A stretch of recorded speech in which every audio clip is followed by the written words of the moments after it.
let's go fishing, boating, and exploring with a family of vacationers. Sharon, Paul, Scott, and Vicky, who have trailed their boat some hundreds of miles to this, the fishing estate in the Union, sun-filled Florida. Takeoff point is Homosassa on the Gulf of Mexico, 50 miles above Tarpon Springs, where the experts tell you that fish will catch you if you don't catch them first. These Florida visitors are the first to admit they're no pros when it comes to fishing, but they sure make up in eagerness what they might lack in know-how. In Florida waters, you're quite apt to meet up with a Mercury-powered Conservation Department boat. These friendly officers are not out to harass boaters, but to protect them, offering advice, assistance, and counsel that can add a great deal to your fun and security afloat. An important part of a conservation officer's job is to check your boat for required safety gear as well as proper registration credentials.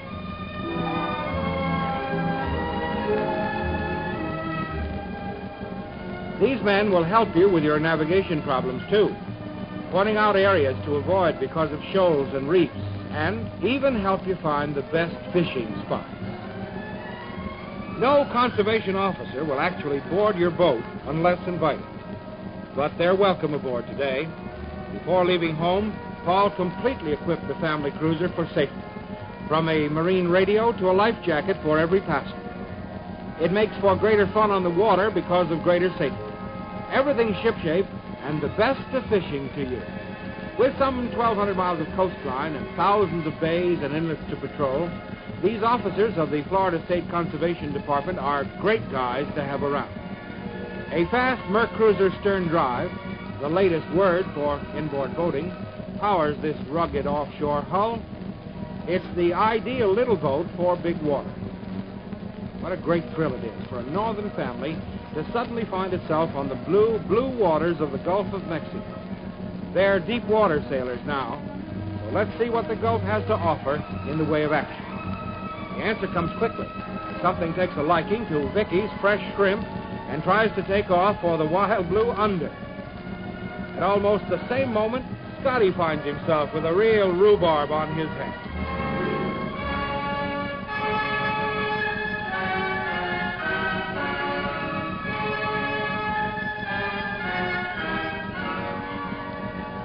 Score number 1 for Vicky. A beautiful sea bass. Boy, is Scott going to have something to tell his friends when he gets home.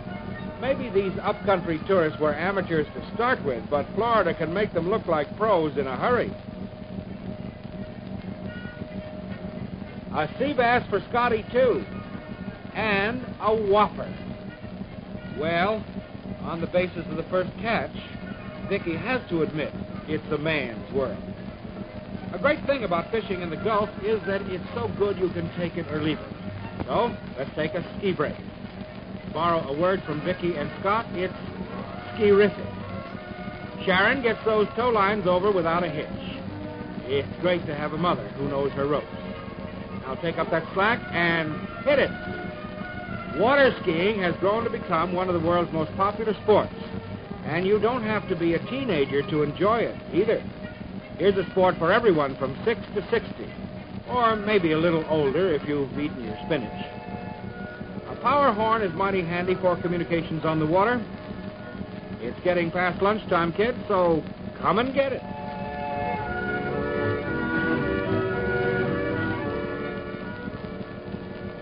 The white sandy beaches of the Gulf Coast offer, literally, a million secluded spots for a picnic lunch. Oh, sure, you can join the crowds on the mainland beaches if you're a joiner, but a boat and motor rig like this makes you independent. The marine radio keeps you in touch with the weatherman, just in case.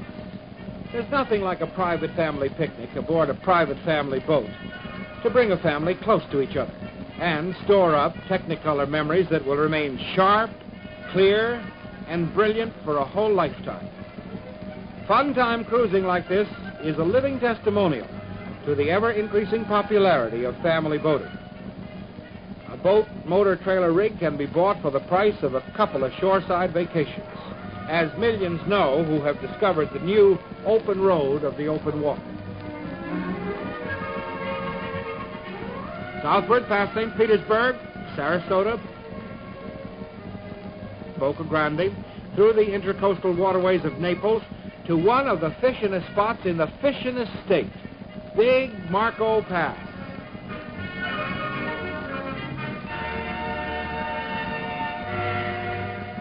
At Marco, Ford Lawless and Dick Fisher, a couple of college boys, are sneaking up on snook, one of the hardest fighting and best eaten fish that ever swam down the pass.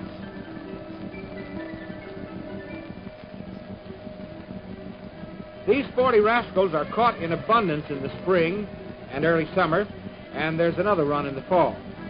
Some of them tip the scales at 35 pounds, but the average catch comes in between 3 and 10, with flaky, tender meat that just melts in your mouth. They run in schools, and where there's one, you'll find more and more and more. All the passes or inlets from the Gulf are snook spots at the change of the tide. Smaller snook will hit almost anything, shrimp, shiners, or feathers. But the big fellows seem to prefer small pinfish that you can snag off the bottom almost anywhere. There'll be a fish fry tonight to end all fish fries. So goes the snook and hook situation in the passes. We wouldn't want to be accused of misrepresentation, though. You don't actually get one on every cast.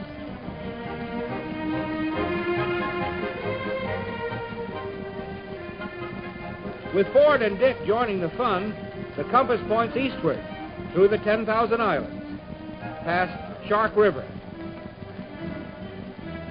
Key Largo, to that enchanted city on Florida's Gold Coast, Miami.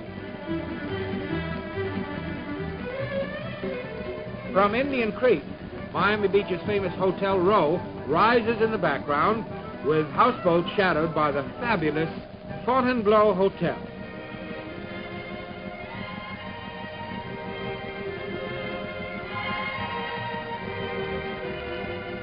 Dwarfing the small boats in the harbor is the Bahama Star, one of the many Caribbean cruise ships that embark from Miami.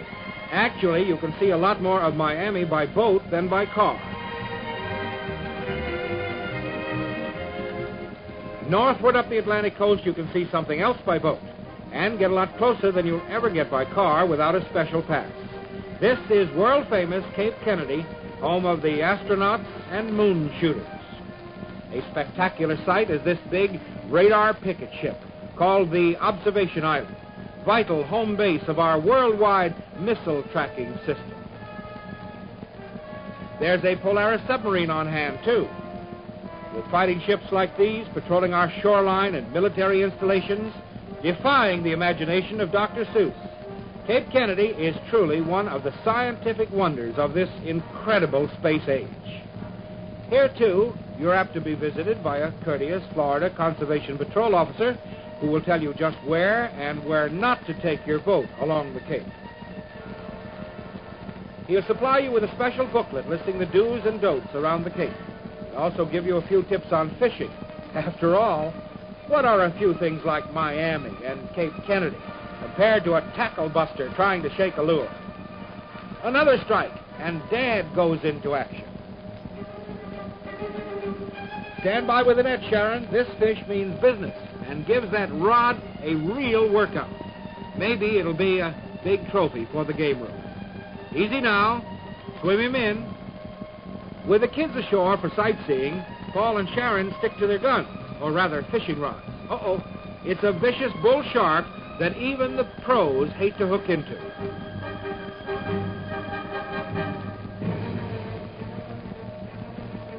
What a scrap. No expert will ever bring a live fighting shark into a small boat. Paul and Sharon are amateurs. They have to learn through experience. A gaff takes most of the fight out of him, though, and he'll be a lot happier down there in the briny deep than in the cockpit of a small boat. And so will Sharon and Paul.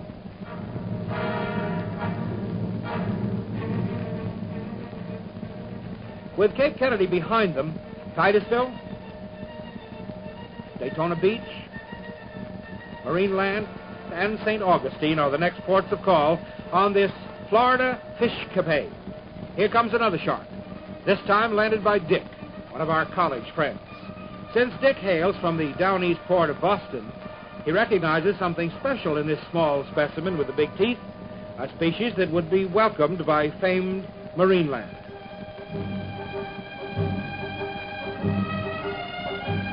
So Dick keeps him in a live well and turns him over to Captain Ronnie Capot and First Mate Joe LeBlanc aboard the specimen-hunting Porpoise III.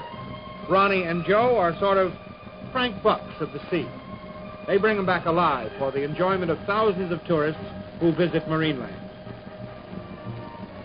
With our family boat headed for St. Augustine in the wake of the Porpoise III, Ford and Dick lag behind to mix it up with a school of amberjack. An amberjack is no second-rater when it comes to a showdown. He can take off like a streak of lightning and toast your thumb like an English muffin. Ford has the blisters to prove it. You just don't horse these babies in. You give and take every inch of the way.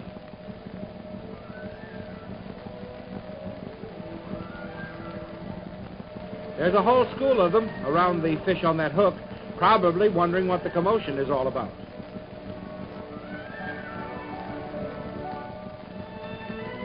Besides, there may be a free meal around. Pump and reel, pump and reel. It's an old, old story to deep-sea fishermen. That jack has gone all the way down to Davy Jones' locker. He's headed under the boat. Keep him clear of that prop. He's a pretty tired fish, but he's not through yet.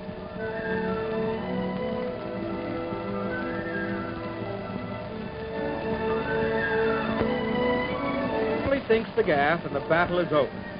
Now here is a real trophy fish, 50 pounds of amberjack, enough to win the tourist division of the St. Augustine Fishing Con for Ford.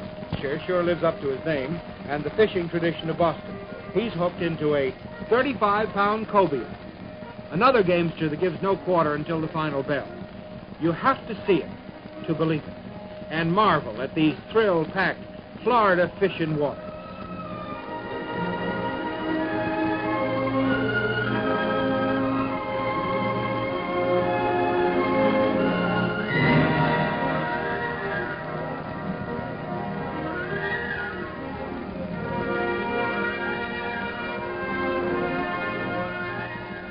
Ford with his 50 pounds of amberjack. Boy, that's a lot of jack. And Dick with his 35, a total of 85 pounds of big ones that didn't get away. It's quite appropriate Fishcapade wind up at Florida's Marineland, living proof on display to back up Florida's claim to being the fishingest state in the Union. Goodbye, kids. We'll be seeing you.